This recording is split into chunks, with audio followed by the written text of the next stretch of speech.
llama el placer detrás del dolor. Primero que todo, bueno, como siempre, darle gracias a los que estén aquí. Espero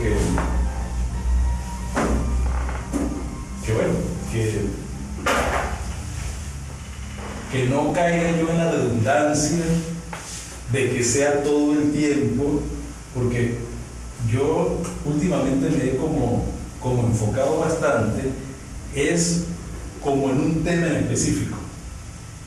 Y a mí me gustaría, bueno, después de esta, vamos a ver si la próxima abrimos un poquito el compás, pero es que me gustaría ahondar un poquito en lo que yo siempre hablo. Cuando yo hablo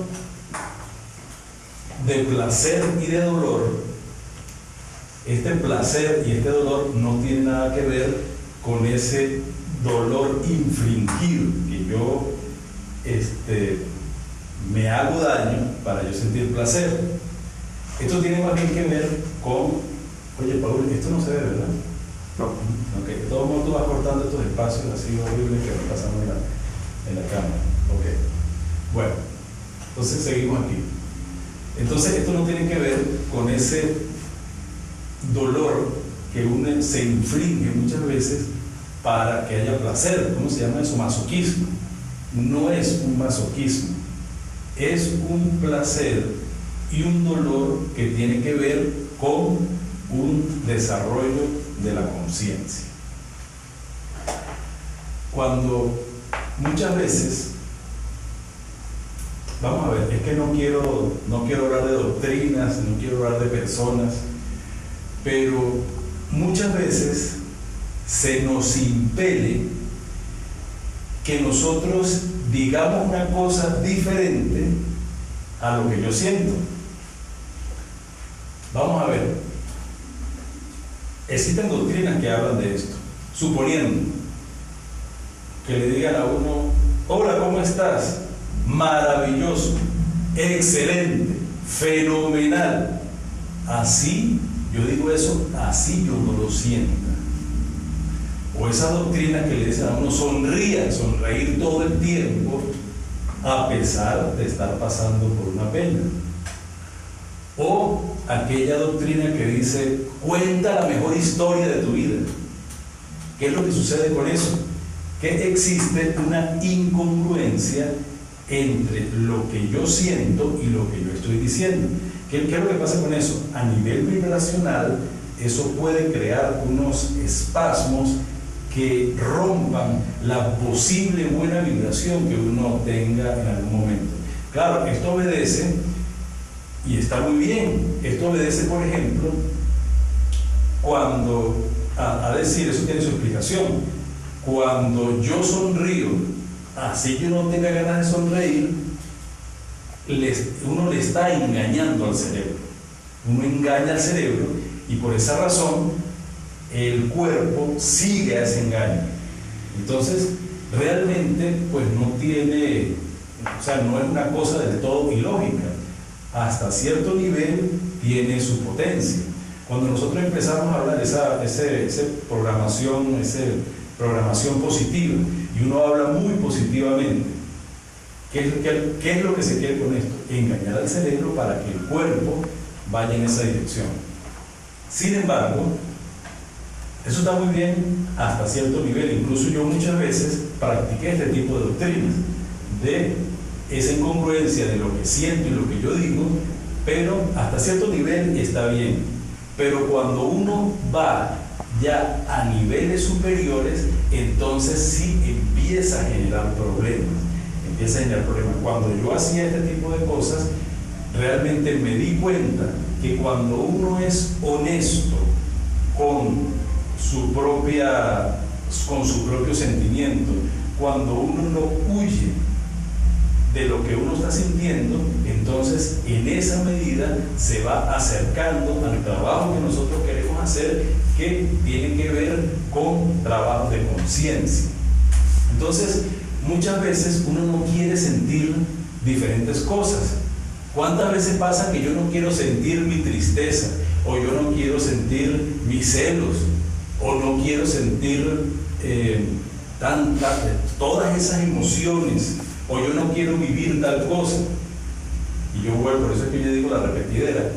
¿Qué es lo que dice Carl Gustav Jung? Dice Carl Gustav, vamos a ver si lo recuerdo, lo que sientes, ¿cómo es? Lo que niegas te somete. Exacto, lo que niegas te somete. ¿Cuántas veces? Y lo que aceptas te transforma. Lo que niegas te somete, lo que aceptas te transforma. Ok, entonces, ¿cuántas veces yo busco huir de mis propios estados psicológicos de depresión, de tristeza? ¿Cuántas veces yo no quiero vivir y busco fiestas, busco compras, busco parques, busco lectura, busco ejercicios, busco ron, busco droga, busco cualquier cantidad de cosas con tal de no sentir lo que estoy sintiendo?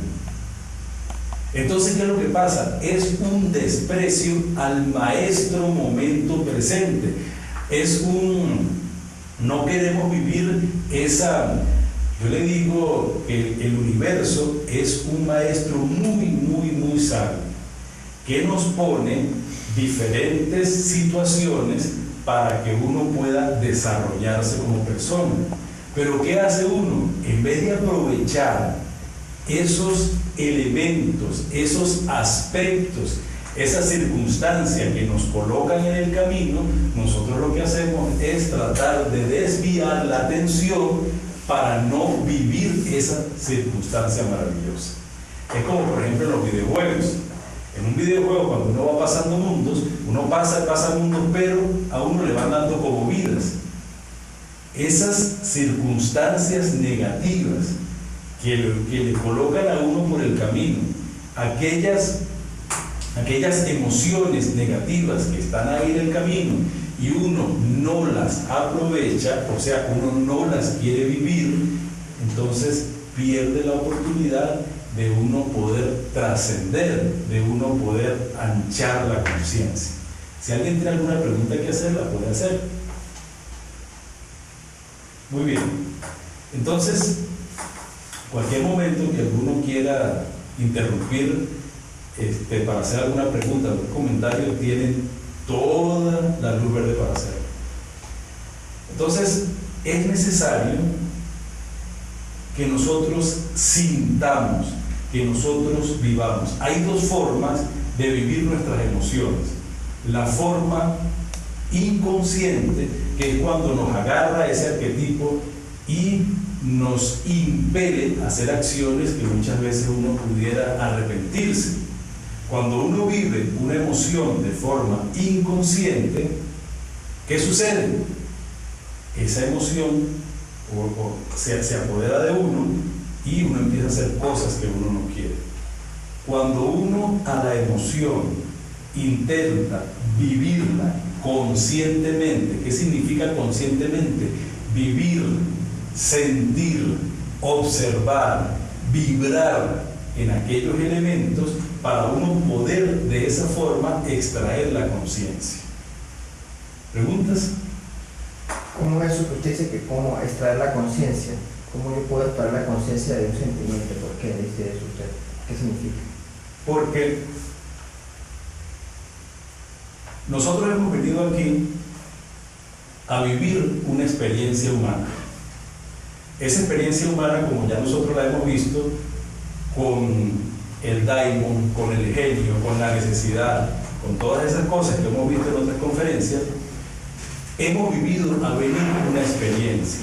Y cada experiencia tiene sus situaciones y tiene sus emociones específicas. Todas esas emociones, todas esas circunstancias están en el camino, en el derrotero que uno tiene que seguir. Cada una de esas circunstancias tiene una porción de conciencia atrapada. Si nosotros vivimos conscientemente cualquier problema o cualquier situación, de esa forma es que extraemos la conciencia que está atrapada dentro de esa situación.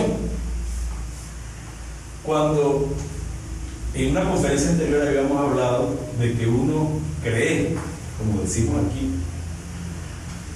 que si uno cree vivir en ese mundo dual, que a uno simplemente lo tiran en el planeta a luchar con cuantas circunstancias hay en la vida, cuantas emociones y nuestras propias aberraciones. O sea, sería una lucha increíble. Pero como nosotros estamos tratando de entender que vivimos en un mundo no dual, entonces de esa forma nosotros vamos a entender que existe un ángel guardián que está al lado de uno, que en los momentos más terribles, a mí me ha pasado muchas veces, que en momentos muy, muy, muy terribles, siempre hay alguna forma, siempre hay una balsa, siempre hay un asidero donde uno se agarra y no termina uno de caer así, con unas casualidades sumamente increíbles, que eso no me pasa a mí solamente, eso nos pasa a todos nosotros. Una pregunta, ¿y eso no es producto más, no se llama producto más bien de una creencia? ¿Qué pasa con estas personas que no creen en nada y que pasan por cosas terribles y pues cosas terribles se lo llevan por delante? O sea, eso sucede muchas veces. Pudiera ser una creencia. Exacto, eso es lo mismo. Incluso toda esta conferencia puede ser simplemente una creencia, sin ser verdad ni ser mentira, pero son creencias que a mí en lo particular me han enseñado, o sea, me han dado una esperanza, me han dado un camino, me han dado una luz. Puede ser que sea mentira, pero si yo creo, si es mi creencia de que estamos conectados, y esta forma lo respaldan una cantidad de teorías, teorías no, una cantidad de corrientes filosóficas. Está el Ho'oponopono, está Eckhart Tolle habla del poder de la obra, y todas esas doctrinas van como en esa misma dirección. O sea que no es un invento mío, sino que yo estoy respaldado por una... Claro, no entra de los límites la conferencia hablar de eso, porque muchas veces yo respaldo esa cuestión, pero viene siendo y pudiera ser como ese efecto placebo, cuando uno cree deliberadamente este tipo de cosas y uno siente de que vivimos en un universo que está entramado y que todas las cosas que nosotros vamos a vivir es porque tenemos que vivirlas, y no solamente es que tenemos que vivirlas, sino que cuando nosotros nacemos de una vez tenemos todas las armas, toda la artillería, todo lo que necesitamos para nosotros poder pasar por ese camino de la mejor forma. ¿Preguntas? ¿Cuántas veces, y en otros conferencistas aquí mismo lo hemos visto, de que no permiten, ¿sí?, o de que intentan no vivir el momento presente, despreciar el momento presente, no aprovechar el momento presente? ¿Cuántas veces uno tiene una tristeza y le dice el mismo psicólogo: ¿por qué no haces tal cosa? ¿Por qué no caminas? ¿Por qué no haces ejercicio? ¿Por qué no te pones a hacer esto? Siempre tratando de no vivir lo que me coloca la vida a vivir. Porque sea verdad o sea mentira, algo que sí es cierto, que la vida nos coloca determinadas cosas que nosotros tenemos que vivir, nos guste o no nos guste. Entonces, nos dicen que debemos dejar de vivir la tristeza buscando cualquier cosa menos lo que tenga que ver con la tristeza, cuando precisamente si yo vivo todas mis emociones negativas, allí es donde está esa parte de conciencia que me va a completar. Ahí existen varios niveles de esta percepción. Por ejemplo, el nivel más bajo, uno de los niveles es la aceptación del momento presente, tal cual es. Si nosotros nos vamos a reunir aquí en la biblioteca pública de La Grita, ha podido suceder que se vaya la luz, ha podido suceder que el camarógrafo no vino, ha podido suceder que no haya llave para entrar. ¿Cuántas cosas han podido suceder? Pero yo no escojo ninguna. Yo vivo las cosas a como me las pongan.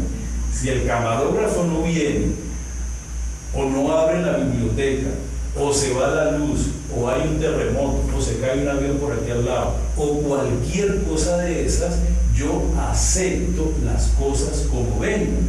Es posible que esta conferencia no sea dada para hacerlo, pero si se dio a la hora, en el momento, hay luz, se dieron todas las características, entonces yo vivo las cosas como bien, porque sé que cada cosa que yo tengo que vivir, en el momento en que yo dejo lo que yo siempre llamo la reaccionadera, si yo dejo la reaccionadera, entonces es porque estoy pasando por mis conferencias, estoy pasando por mi camino de la mejor forma posible.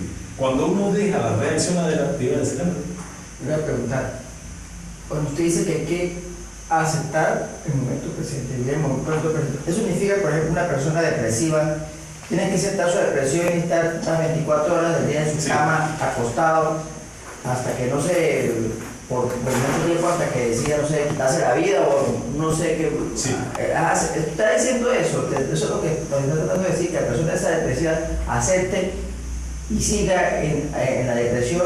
Y por ejemplo, si yo tengo una enfermedad crónica, eso significa que yo tengo que aceptar esa enfermedad y quedarme en la casa tranquilo sin buscar ayuda ni médico ni una ayuda terapéutica.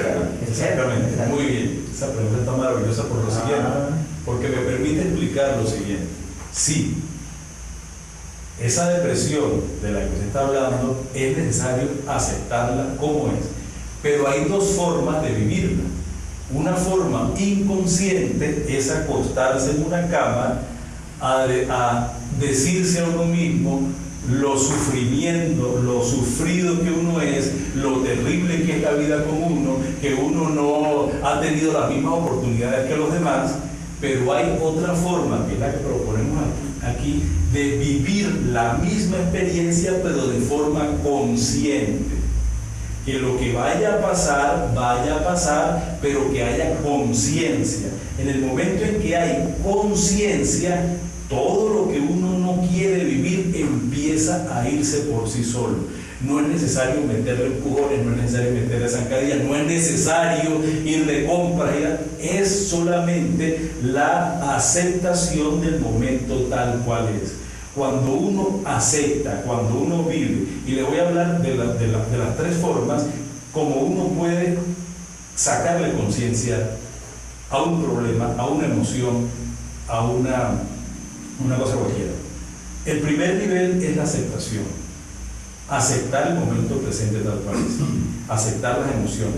Pero hay una abstracción mucho más grande, mucho más general, que es la observación, que es todavía más poderosa que la observación, que la aceptación, porque la aceptación, pero la observación ya te permite ingresar a otros niveles más oscuros de conciencia. La observación es observarse a uno mismo, qué siente, cómo lo siente. Observar las cosas de la vida es simplemente una observación y ya se ensancha más todavía la conciencia. Y hay ahorita un nivel mucho más abstracto, mucho más grande, que es el sentimiento. Empezar a sentir. Cuando yo siento mi rabia, siento los celos, es sentir. Y todavía hay otro nivel mucho más grande de esta abstracción, de esta jerarquía de abstracción, que es las tres. Cuando yo tengo cualquier tipo de situación y lo acepto y lo observo y lo siento, eso es increíble para aumentar la vibración y para aumentar la conciencia. Entonces, respondiendo un poco mejor la pregunta, lo que vaya a pasar, una enfermedad crónica grave, lo que vaya a pasar, hay que vivirla, pero siempre con conciencia. Inconsciente es cuando uno deja que la enfermedad lo mueva, uno deja que las circunstancias lo vivan. En forma consciente es observar, es sentir y es aceptar el acontecimiento tal cual es. O sea, lo que tú quieres decir es que cuando uno vive la forma de manera inconsciente, cuando uno vive, es la manera de vivir los sentimientos y la tristeza y todas las que hacen forma inconsciente, es cuando uno la vive desde la perspectiva de la mente reactiva. Claro, Sí, eso es. exacto. Eso es. Y uno anda en esa reacción todo el tiempo. Claro. Va por la vida. Me gané un carro, me contento. Me robaron la cartera, me entristezco. Y entonces las circunstancias externas son las que nos va guiando cómo me debo sentir. Y eso es muy cansón. Claro. Eso es terrible. Al final uno se da cuenta que todos somos drogadictos, porque si uno se da cuenta de los mecanismos de la mente siempre necesita dopamina, alegría. Entonces uno siempre anda como el animal cuando uno le da comida, le está dando un estímulo a ese animal. Entonces ese animal se siente feliz solamente cuando le da comida, un mono cuando le daban un canguro, ¿no? Se lo comen y se siente feliz, ¿ves? Es un estímulo, esa es la actuación natural del cuerpo, porque el cuerpo siempre te da una respuesta positiva cuando tú, por ejemplo, o tienes sexo o comes, porque es la respuesta de la supervivencia, ¿no? Eso es interesante estudiar esa bioquímica del cerebro. Entonces, la idea de una mente que no reaccione es una mente que no necesita esos estímulos exteriores para conseguir un estado de felicidad o de tranquilidad. Y eso ayuda muchísimo a la meditación. La meditación ayuda increíblemente a eso. Entonces, para seguir adelante, definitivamente la clave es sentir. El sentimiento dentro de la jerarquía de abstracción, de observar, de aceptar, pero el sentir, o mejor dicho, las tres, todas y cada una de nuestras emociones. Hay emociones que no tienen mucho que enseñarnos y solamente con la observación o la aceptación ellas simplemente se van. Hay emociones que requieren más aceptación, más observación y más sentimiento, y ellas se quedarán hasta el momento de que ellas mismas decidan que ya nosotros aprendimos la lección. ¿Cómo nosotros mandamos un mensaje al universo de que estamos entendiendo la lección cuando dejamos la reaccionadera? Si hay alguna pregunta la pueden hacer. Entonces, ¿qué tiene que ver todo esto que te he hecho con el placer de tal? Muy bien. Y eso lo vamos a ver, eso es lo último que vamos a explicar. Eso es lo último que vamos a explicar, pero sí no quiero dejarte así, sino que quiero adelantar algo. No, vamos a dejarlo para el final. Sí, ok. Entonces, bueno, cuando tenemos este nivel de observación, de aceptación, de sentimiento, eso va creando alrededor de nosotros un vórtice de energía muy poderoso. Y uno empieza a darse cuenta que cuando uno sale de ese vórtice de energía, entonces la vida empieza a golpearlo, circunstancias, emociones, malos augurios, peleas, discusiones. Mientras que cuando uno se mantiene por estos tres niveles dentro de ese vórtice uno empieza a ver afuera una vida muy diferente.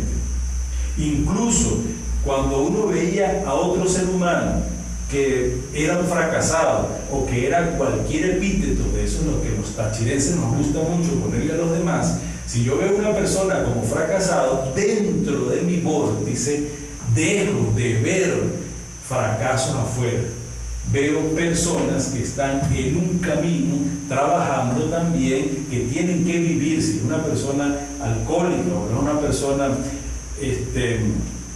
de drogas o lo que sea, que está viviendo un camino que necesita ese camino para su propio despertar.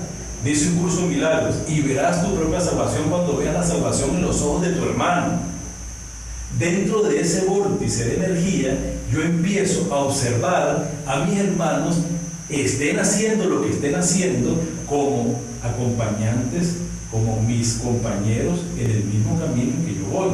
Ya yo no empiezo a ver fracasos, yo empiezo a ver seres humanos que están trabajando para lograr un mejor estado de conciencia. ¿Preguntas? Muy bien. Ya nos acercamos al final porque habíamos dicho que íbamos a hacer conferencias cortas también. Entonces, cuando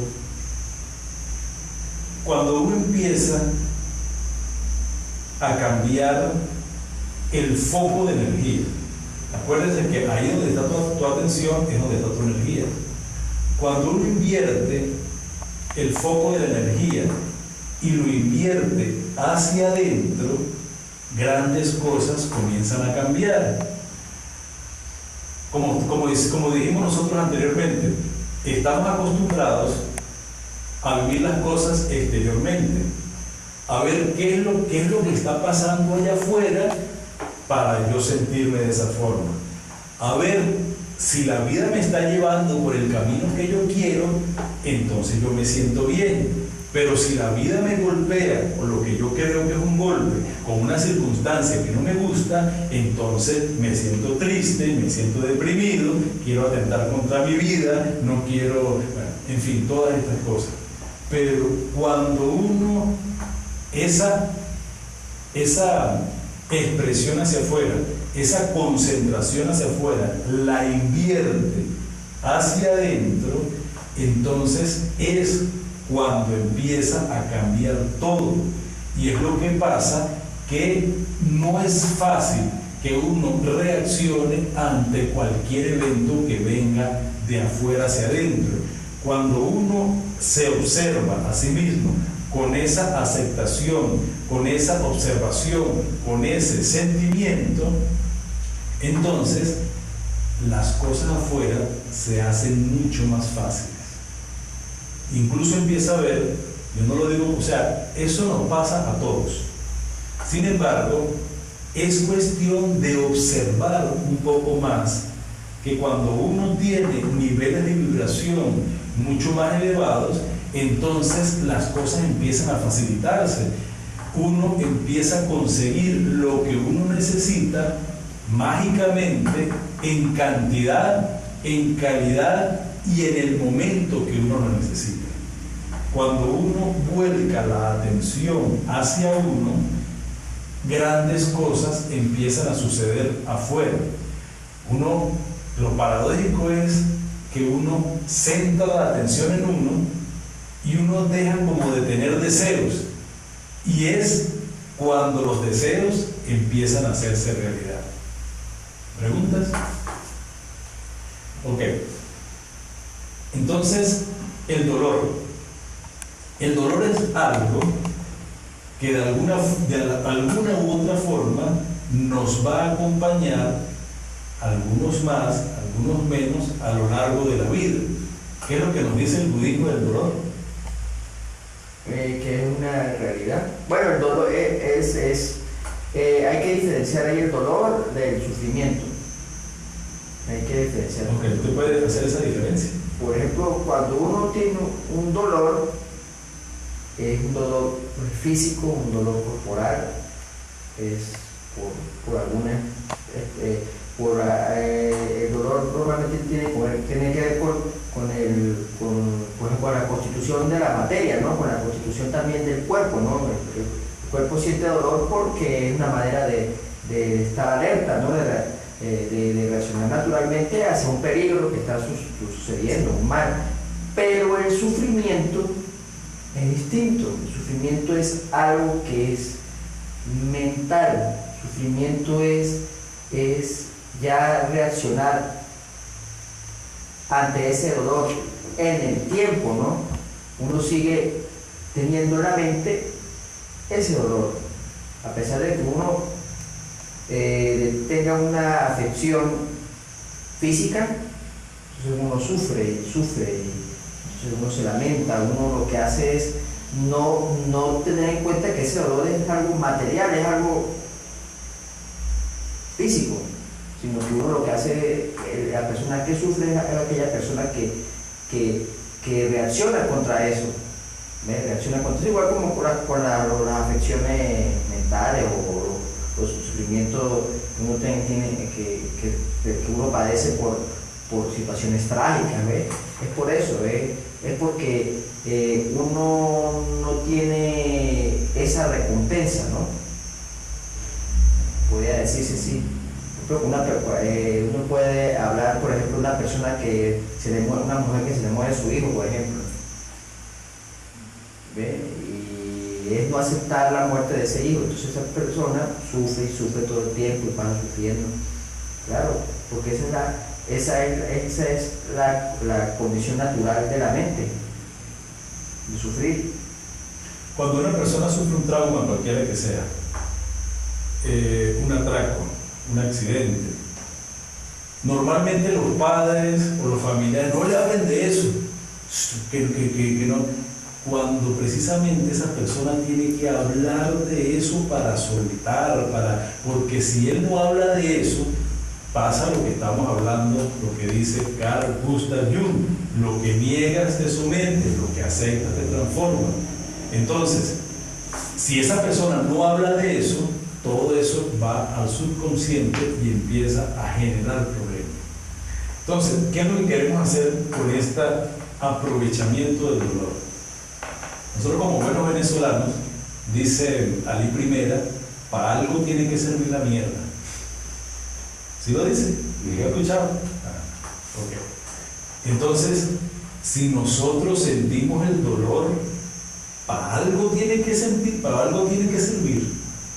De hecho, que sirve. Pero sin embargo, si nosotros aprovechamos ese dolor para vivirlo, para sentirlo, para internalizarlo, para bajar con el dolor, cualquiera que éste sea, cualquier sean los sentimientos, cualquiera sea la tragedia que estemos viviendo en un momento dado, si nosotros vivimos ese dolor, bajamos hasta lo más profundo del subconsciente con él, viviéndolo, sintiéndolo, aceptándolo, llega el momento que es donde viene la pregunta que tú me estabas diciendo. Vamos a ver, cuando uno logra internalizarse en el dolor y estar con ese dolor y hacerse amigo del dolor y permanecer con el dolor hasta el momento que él quiera abandonarnos, empieza a abrirse un espacio de conciencia donde empieza a emerger algo que se llama placer. Y ahí es donde está la respuesta. Cuando uno se hunde, cuando uno se sumerge en ese dolor, buscando, sintiendo, padeciendo, y hasta, como dice Ho'oponopono, hasta dar gracias, porque el vivir eso que uno está viviendo en ese momento, pero que no me gusta, llega el momento en que le pudiera uno encontrar el placer, pero no ese placer de borrachitos de una cerveza, no es el placer de uno haberse ganado una lotería, no es ese placer de conseguir lo que uno quería en la vida, es un placer primigenio que nace de solamente uno vivir. Ese placer se genera por vivir la experiencia humana, por tener la oportunidad de tener un cuerpo bonito o feo, grande o chiquito, choreto o derecho, como Dios se lo haya dado a uno. Entonces es un placer que nada tiene que ver con lo que está afuera, sino es un placer que empieza a emerger desde adentro. La palabra placer, bueno, es que yo soy hedonista hasta la muerte, pero la palabra placer es así como satanizada. Y si nosotros, vamos nosotros a hablar más adelante de un orgasmo cósmico, vemos que de ese placer intenso que genera, por ejemplo, una parte sexual, viene también un ascenso de la conciencia, y uno puede entender como placer algo que es malo, algo que es dañino, algo que es mortífero, algo que es pecaminoso, cuando yo considero que del dolor se destapa ciertas puertas que llevan hacia la conciencia. Si tienen preguntas que hacer, las pueden hacer. Entonces, ¿cómo yo puedo tener dolor a través de placer a través del dolor? ¿Eso no sería masoquismo? Sí, eso es masoquismo, pero a nivel no observado, a nivel inconsciente. Cuando nosotros queremos obtener un placer derivado del dolor, es cuando nosotros le ponemos la vista a nuestras propias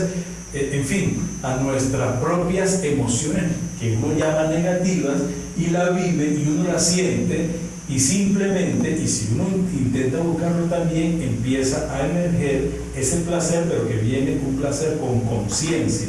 No es, como digo, no es un placer externo, sino es un placer que viene porque dentro de mí empieza a haber conexiones, y esas conexiones generan placer. A usted mismo creo que lo escuché una vez decir que cuando uno entra en un estado de meditación y que uno pudiera entrar en cierto nivel de conciencia, puede sentir algo de placer. Claro, efectivamente, claro, cuando uno está, lo mismo Buda lo dice, cuando uno se retira en un sitio, en un bosque, en un sitio apartado, uno medita, uno experimenta placer, uno experimenta, claro, alegría, pero la diferencia es que ese placer, ¿por qué no es allí en el placer de la meditación? Y la alegría que uno ve, porque no está medido por una respuesta externa. Normalmente el placer que nosotros obtenemos de la comida o de las recompensas que se tienen por triunfos sociales o lo que sea, es un placer muy mínimo, y cuando ya lo tenemos, entonces, ¿y cómo que dicen ustedes? ¿Pasajero? Es pasajero. Ustedes tienen una palabra. Es impermanente. Es impermanente, efectivamente, claro. Entonces, el meditador lo que hace, una persona que, yo no es que me considere meditador, pero así lo dicen los budistas, pues, o lo dicen muchos maestros, se entrena en eso. Se entrena en observar que esos placeres sensoriales, esos placeres sensuales, son impermanentes, que todo lo que pasa y todo lo que sucede en la vida es impermanente. Entonces uno genera ya de por sí mismo mecanismos que no tengan que ver con cosas externas para uno generar placer y alegría, la alegría de verdad.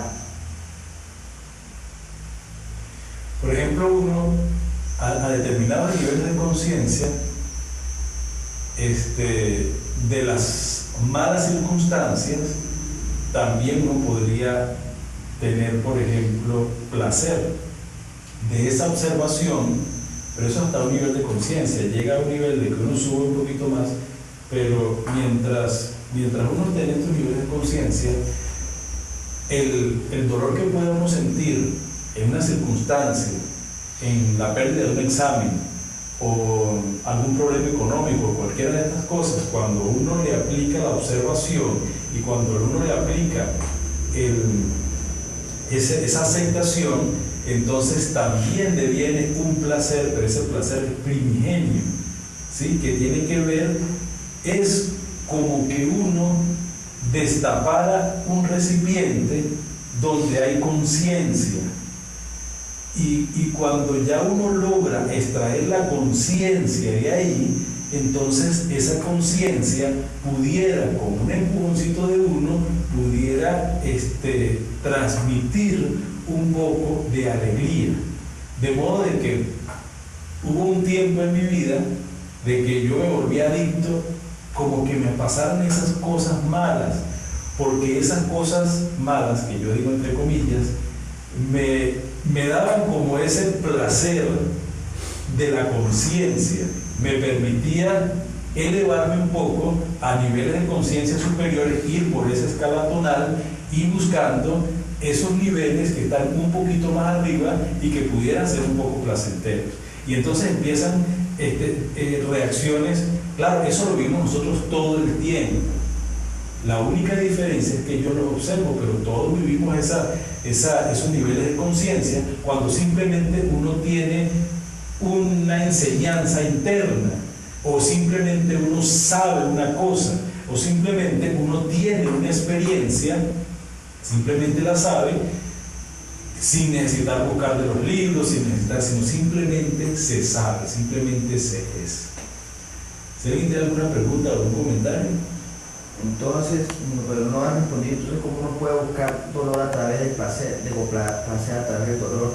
Porque el dolor es dolor. Si a mí me sucede una desgracia ahorita, por ejemplo, me roban algo, eso para mí es terrible. Si yo me despiden del trabajo, para mí eso es doloroso. Así tal cual, y pierdo todo el dinero y pierdo todas mis propiedades, eso es doloroso. O sea, bueno, eso sigue siendo doloroso. Sí. Cuando uno pierde su trabajo, bueno, es una catástrofe natural, lo que sea. Lo que venga, sí, lo que venga. Porque lo que venga es algo que uno necesita vivir. Cuando hablamos de la necesidad, uno necesita vivir eso. Pero cuando uno lo vive intensamente, ¿sí? Viviendo, observando, sintiendo el dolor, sintiendo cómo dentro del organismo se mueven energías, las hormonas se revuelven, sentimientos y todo aquello, llega el momento, y eso es una cosa que no se puede explicar hasta que alguien lo logra vivir. Llega el momento que de tanto dolor, pero ese dolor observado conscientemente, empieza a emerger la semilla del placer. Empieza a emerger una esperanza. Comienza a salir algo de que no solamente son esas cosas, porque si uno lo botan del trabajo, como están las cosas en Venezuela, que peor no pueden estar, y entonces uno lo botan del trabajo, uno pudiera pensar que esto es un acontecimiento. Pero si uno confía en la vida, uno confía en su ángel guardián, uno espera, lo más probable es que esa salida del trabajo tenga que ver con algo superior, mejor pagado, o que me sienta mejor, o con mejores amigos, o con mejores cosas. Todavía usted está viendo ahí en la esperanza, en que usted va a esperar, que usted va a tener también ese estímulo externo, que usted va a tener algo externo, que en un futuro usted lo va a sí. alegar. Usted está ahí enseñando a la gente falsa esperanza, porque yo puedo decir eso y no me pasa nada, puedo decir, ay, sí, no, tranquilo, es la vida, que necesito yo vivir eso, no, en un futuro voy a tener trabajo, pasa 1 o 2 años y sigo sin trabajo, sigo esperando. Sí, es verdad, pero como quiera que uno tiene uno como esa parte humana, siempre, por más de que uno intente llegar a niveles superiores de conciencia, siempre uno conserva como esa parte humana que tiene como esa esperanza de uno conseguir un trabajo mejor, y de que normalmente siempre es así. Por lo menos a lo largo de mi vida, cuando yo me he encontrado con esas cosas, siempre pueden pasar muchas cosas muy feas, pero siempre confiando en la vida, porque es parte de nuestra existencia, es parte de vivir esa doble valencia de lo que es el dolor y lo que es el placer, porque necesitamos vivir eso para poder montarnos un poquito y simplemente observar. Pero a medida que uno está en estos niveles, no está de más, incluso a mí me parece bueno tener la esperanza, y en la medida que uno vaya subiendo y se vaya abstrayendo, entonces uno va hasta dejando esa esperanza. Pero son niveles de conciencia. Yo he tendido a sustituir la palabra esperanza por objetivo, porque la esperanza a veces uno espera mucho y nunca llega, nada. En cambio, si yo me trato del objetivo, sí tengo el control de lograr el objetivo. En cambio, con la esperanza no. Sí, fíjate, recuerda el mito de Pandora. ¿No sabes el mito de Pandora? Que a Pandora le dieron una vasija donde están todos los males del mundo, ¿no? Ok. Entonces, ella, pues, mujer curiosa, al fin y al cabo, le dijeron a ella, a los dioses, que no la viera, que la dejara cerrada. Entonces, como curioso, al fin y al cabo, lo abrió y salieron todos los males, las enfermedades, los problemas y todas las cosas. ¿Y qué quedó de último? La esperanza, ¿ves? Ella la cerró. Entonces ella, no, bueno, sí, puede decirse que quedó de último la esperanza, o sea, inclusive en el propicio de ir de la puerta para llegar al inframundo, dice, aquí, que pase de aquí no encontrará esperanza. Ese es el problema. La esperanza es eso, que todavía sigo yo esperando esa respuesta externa, esa respuesta a estímulos externos, estímulos sexuales que vengan del futuro, ¿ves? Yo estoy proyectando mi vida hacia el futuro. Ese es el problema de la esperanza. Y la única que se pierde, que no se pierde. Sí, Es la única que no se pierde, porque siempre es un estímulo que viene de una proyección hacia un estado futuro que no es real. sí, no es real, pero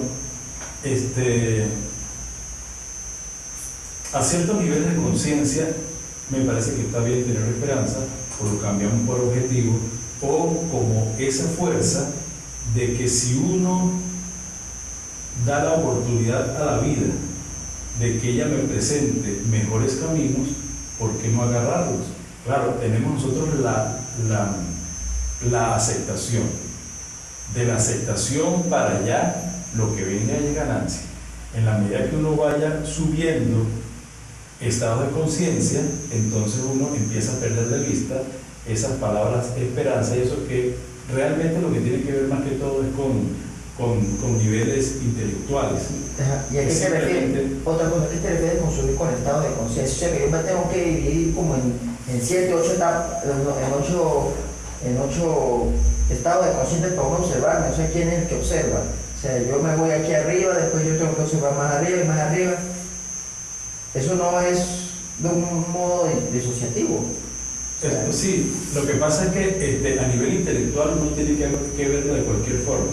Para mí un nivel diferente de conciencia es cuando algún aspecto de la vida que uno, vamos a suponer, los gritos de una persona, en la medida en que uno ya deje de sentir rabia por los gritos de esa persona, o uno está manejando y tiene un tipo atrás, cuando uno deje la reaccionar de sentir rabia porque me están apurando y simplemente entender que el de allá atrás lo está agarrando un arquetipo, lo está agarrando unos egos, está envuelto en unas energías de las cuales yo no me combino, hay indiscutiblemente un acrecentamiento de la conciencia. Hay más conciencia cuando yo no reacciono, porque cuando uno empieza a dejar la reaccionadera, uno empieza a sentir una libertad.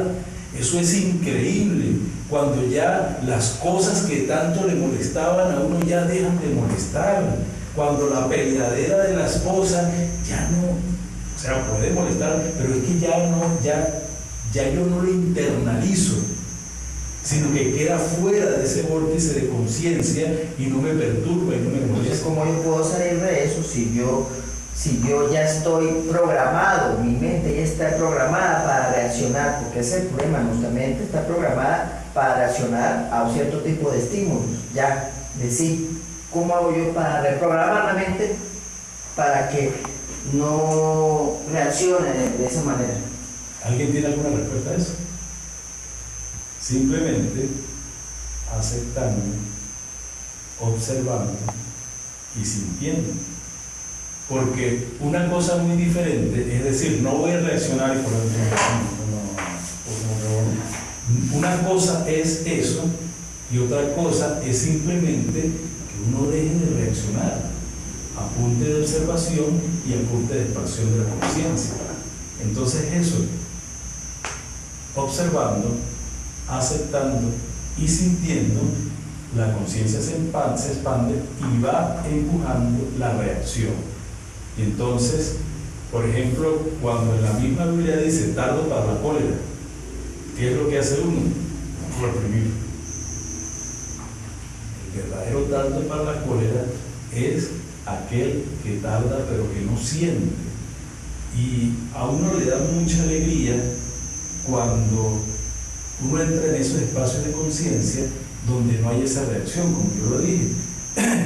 Y, por ejemplo, cuando uno espera algo, pues uno lo espera, pero hay tal aceptación de que si sucede o no sucede, no es que sea igual para uno, pero por lo menos eso no deja de chuparle conciencia. Uno no se deprime ya por aquello, sino que simplemente es otro evento más que sucedió y uno verá si uno entrega conciencia o adquiere conciencia con cada una de esas cosas.